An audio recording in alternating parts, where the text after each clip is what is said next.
blind reacting. I've never read this before. We're going to read it in real time together It's to a short new article, Teen too. Vogue article that claims to be the arbiter of truth for what is a conservative. Something tells me really deep down in my gut that they have absolutely no idea what they are talking about and couldn't possibly understand what a conservative is compared to the rest of humanity. But nonetheless, I'm excited to read this article. And you guys know how much we love to unpack everything that Teen Vogue has to say. If you're new to the stream and you haven't read Teen Vogue in a while, forget about it being a fashion magazine for teenagers, or like what to wear on your first date, or how to show up for the first day of school, or what to do when that boy has a crush on you. No. Now they publish articles like Reliving My Abortion, or Why Karl Marx is the Greatest Political Figure of All Time. And of course, this one that we're blind reacting to today, What is a Conservative? I'm really excited to read this, and I know you guys should be too. So, Teen Vogue here with a beautiful picture of the Gipper. Oh, we love this man. What is a conservative? Understanding how the term works in American politics.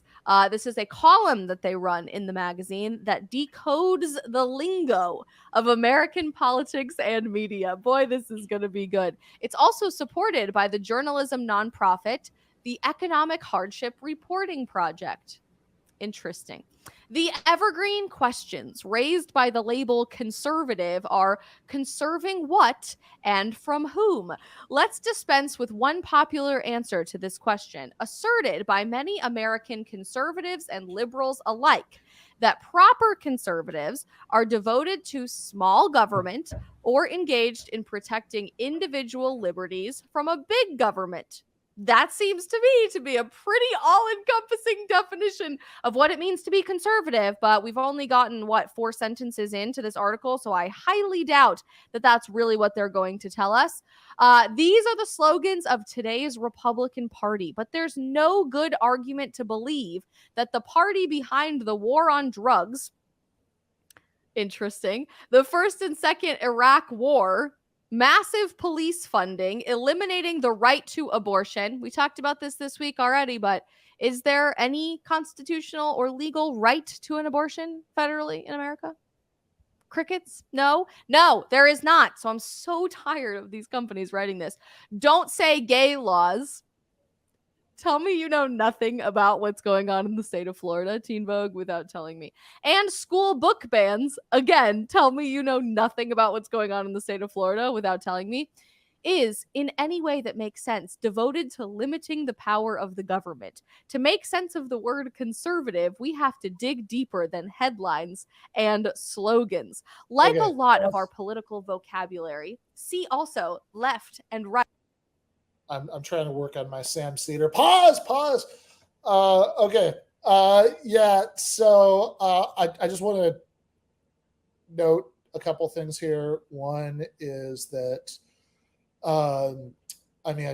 it's probably an accident, but since we could see the article right there in front of her, she did skip past the Patriot Act, which seems maybe not insignificant. I mean, essentially, she can argue all she wants that there's no constitutional right to an abortion, but there is certainly a constitutional right against unreasonable search and seizures, and a lot of the stuff in the Patriot Act, like making librarians turn over people's records without a warrant and stuff like that, is sure seems like a straightforward abrogation of that. So that's a big oversight. Tell me you know nothing about what happened in the wake of 9/11 without telling me that you know nothing about what happened.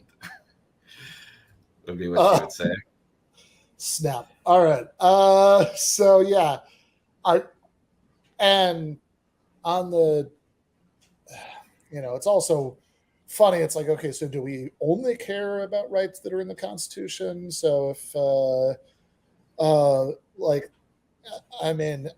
and honestly, I think the unreasonable search and seizure one's pretty black and white, but by and large, if you're talking about a constitution from the 18th century that contains a lot of majestic ambiguities, it's very easy for any, you're not much of a constitutional lawyer if you can't make an argument one way or the other, which is why, people tend to get the political results they want when they appoint Supreme Court justices.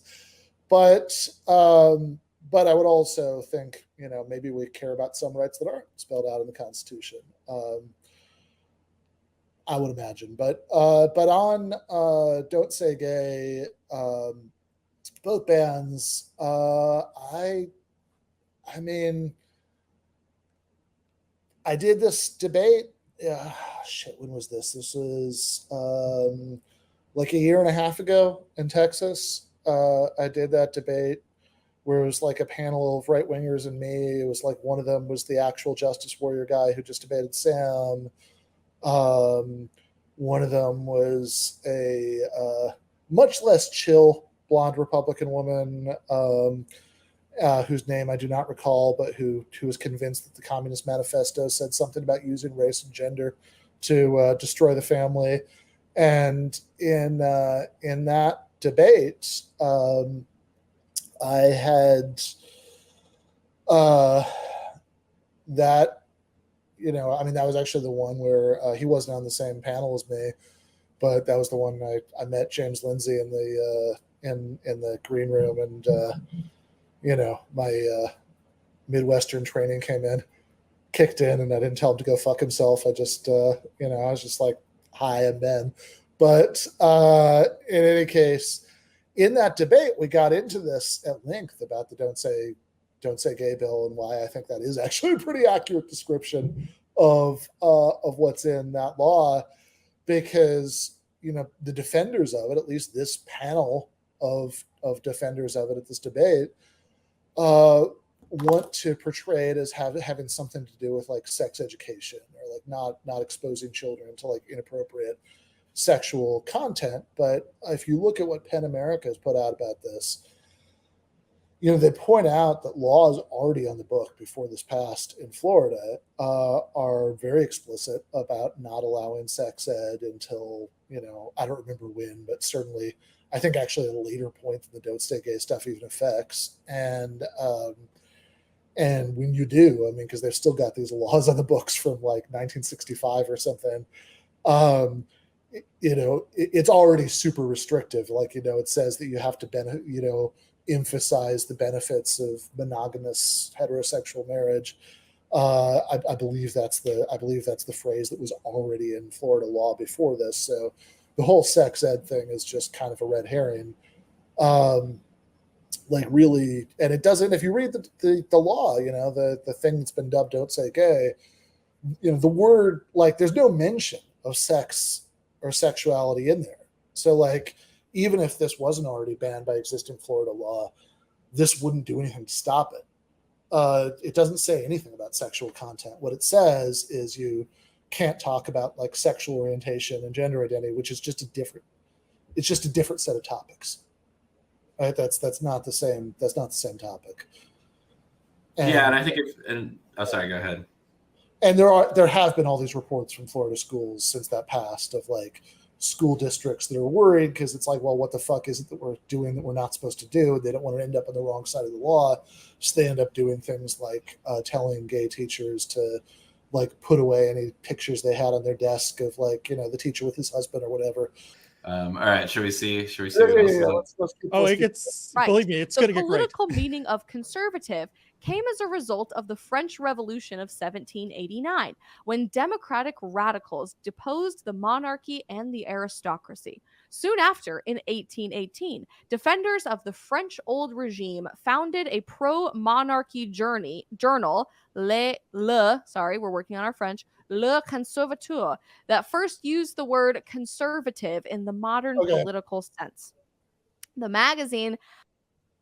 I just want to fact check this. She is not working on her French. Yeah. I just, I'm sorry. I just flatly do not believe that you've been working on it. And this is still listed what it stood for in its first issue: religion, the king, liberty, and upstanding people. These were things under threat from the new society formed after the revolution. They have already lost me in this, because if you understood anything about what it literally means to be a conservative, with conserving limited government from a far too powerful, tyrannical, big government, you would know that the French Revolution only happened in 1789 because of what happened in the United States of America in 1776, overthrowing a monarchy, very similar to what happened in France. Obviously, ended up at very dramatically different places a couple hundred years later, but overthrowing a too powerful monarchy that had unlimited authoritarian control over the people, that engaged in taxation without representation, that didn't have a voice for the people. What the fuck is she on about? Apparently, the conservative position is that the French Revolution was awesome. Yeah, that the French Revolution was about conservatism, because you can't. It's clear that a monarchy in this sense is some kind of dictatorship, because it's, it has the king. There's one ruler, and so obviously that means that it's a conservative revolution that would overthrow such a government. Right, but I mean, even if she wants to make that point, she needs to say that the meaning of the word has changed. This is literally just saying, I think it's, I don't know for sure that it's true, but I'm pretty sure he's just saying that, hey guys, here's the origin of the word. No, obviously we know. We know words change. We like Republican has changed, right? From the time the Republican Party has changed, but she's making it completely. She's just saying that this is what it means now. So modern day conservatives would like the French Revolution. It's kind of all she's saying, but it's like a really banal. It's well, like, but except like, I don't know. I mean, I've never. I mean, this idea that modern conservative, like, okay, first of all, yes. As a historical fact, Edmund Burke, Joseph de Maistre, not big fans of the French Revolution. Literally the terminology left and right comes from the French Revolution. Right. That's actually covered in this article too, or at least mentioned. Yeah, it's mentioned. Yeah, that because the more conservative faction sat to the right of the king in the National Assembly convention, right?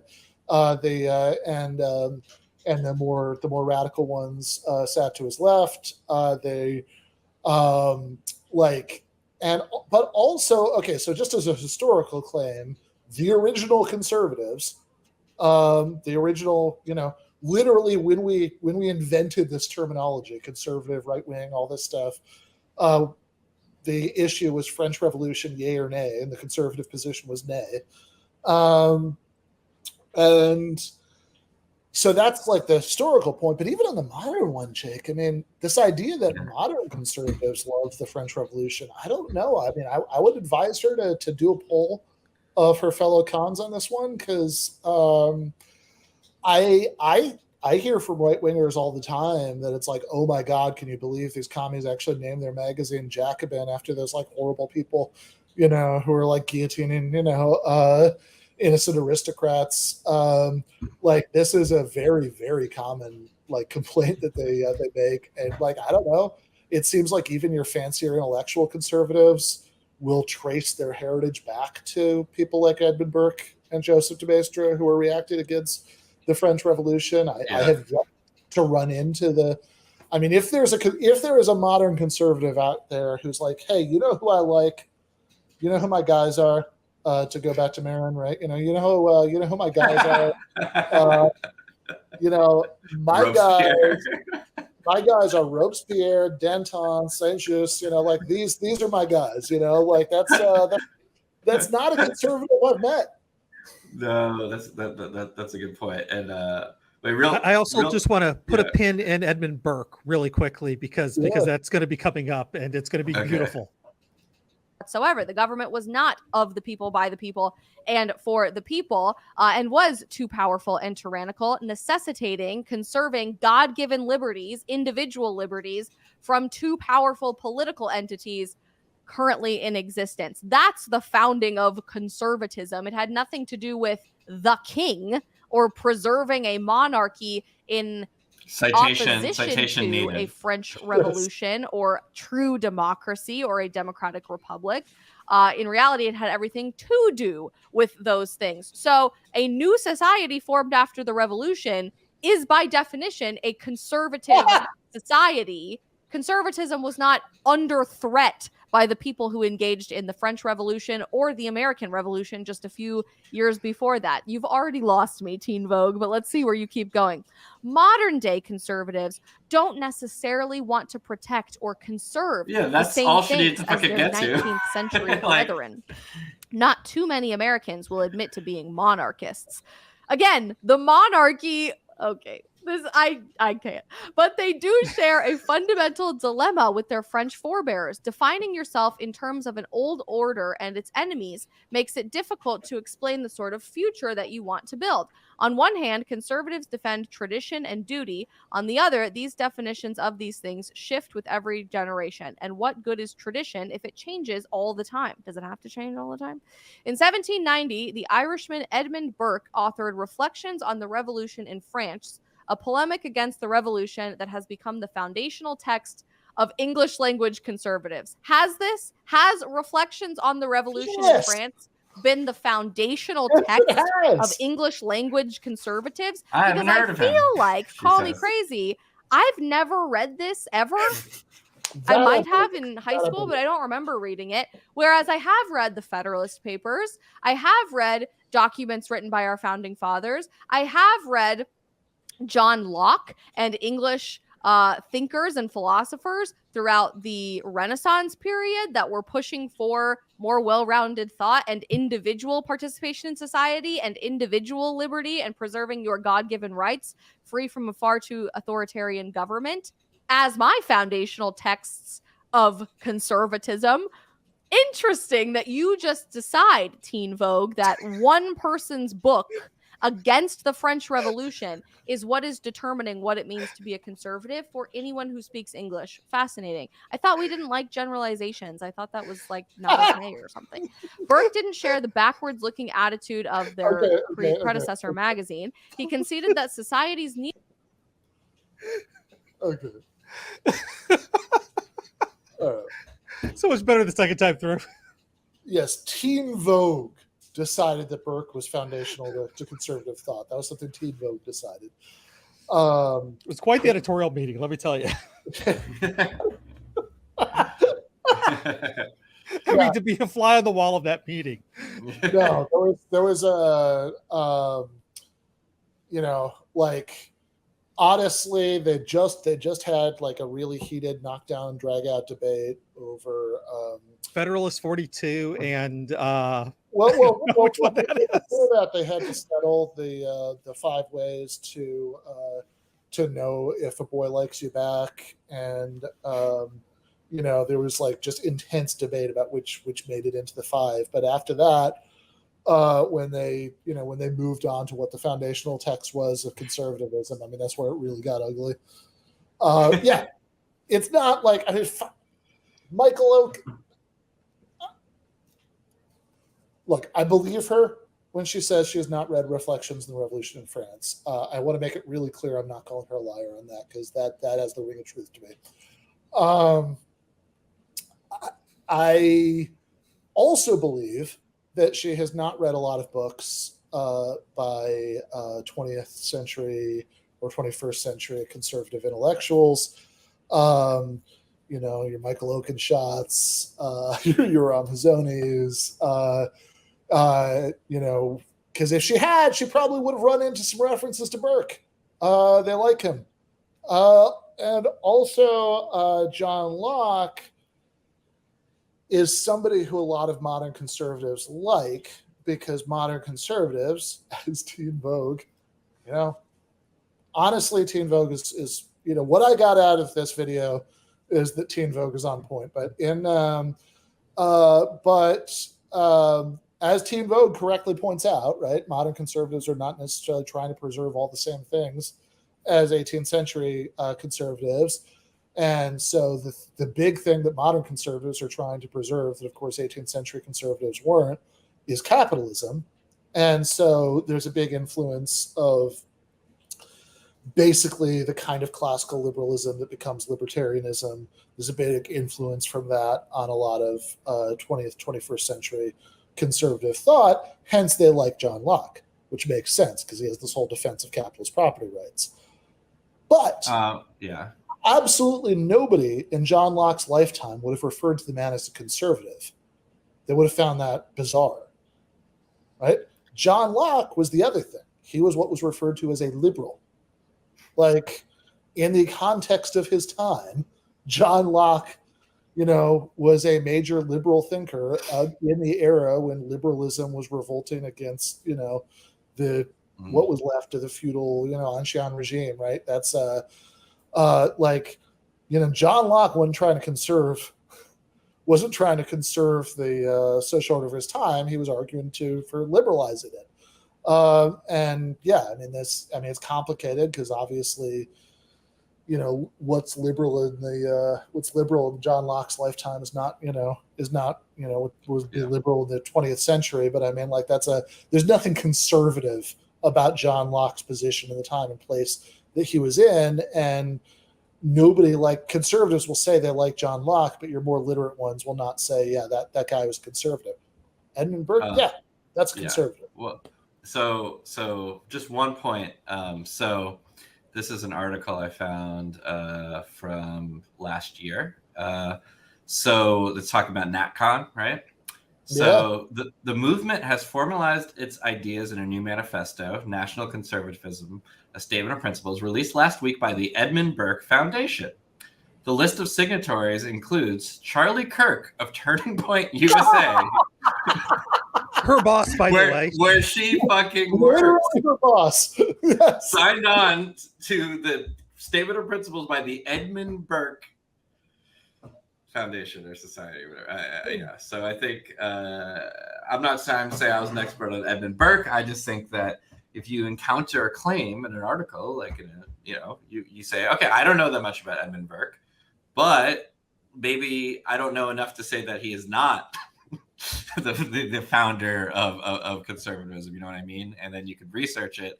And I Googled Charlie Kirk, Edmund Burke, and took about 30 seconds. So I think she might want to ask why was that put out by the Edmund Burke Society? Yeah, exactly. There was somebody, I'm trying to look for it now, but yeah, somebody in the chat said, it's Milkbone Crusader 6. Her confidence in how right she is makes this whole clip, which is exactly correct. Just this absolute confidence in the correctness of what she's saying and how absurd it is that anybody, like, for example, her employer, Charlie Kirk, would think that Edmund Burke was foundational for conservatism. Just the fact that it does not occur to her. I mean, I would assume, she is at a computer. She is doing a screen share right now. Like, the fact that it does not occur to her to do the exact same Google search that you just did, like, is amazing. Like,